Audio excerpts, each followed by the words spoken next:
आबिद और शैतान का वाकया। बयान किया जाता है कि एक आबिद ने देखा कि बनी इसराइल के कुछ लोग एक दरख्त की पूजा करते हैं। इसे ये देखकर बेहद गुस्सा आया। वो घर गया और उसने कुल्हाड़ा उठाया और दरख्त काटने के लिए चल पड़ा। अभी वो कुछ दूर ही गया था कि शैतान इंसानी सूरत में इसके सामने आया और कहने लगा, बंदा खुदा, तुम ये फजूल काम क्यों करना चाहते हो?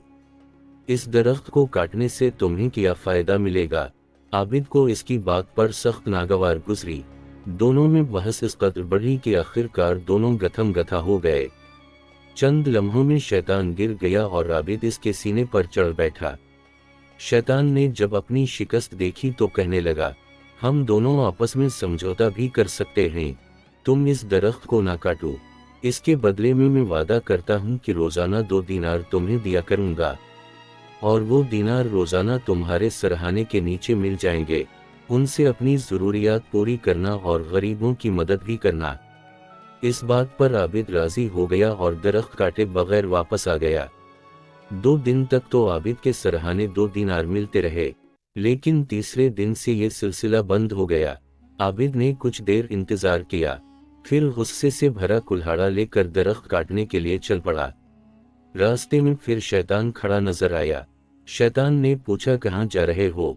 आबिद ने कहा, दरख्त काटने जा रहा हूँ। शैतान ने कहा, मैं तुम्हें हरगिज दरख्त काटने नहीं दूंगा। वो दोनों एक बार फिर गथम गथा हो गए, लेकिन इस बार शैतान ने आबिद शख्स को चित कर दिया और इसके सीने पर चढ़ गया और कहा, अगर तूने दरख्त काटने का सोचा भी तो मैं तुझे जान से मार दूंगा। आबिद ने डर के मारे कहा, मैं तुमसे वादा करता हूँ कि अब दरख्त को हाथ भी नहीं लगाऊंगा। बस तुम मुझको छोड़ दो और ये भी बताओ कि पहली बार तुम ढेर हो गए थे, मगर आज तुमने मुझे चित कैसे कर दिया? शैतान ने कहा, पहली बार तुम खुदा के लिए दरख्त काटने जा रहे थे, इसलिए मैं ढेर हो गया था, क्योंकि मेरा बस उन लोगों पर नहीं चलता जो खुलूस दिल से अल्लाह के लिए अमल करते हैं।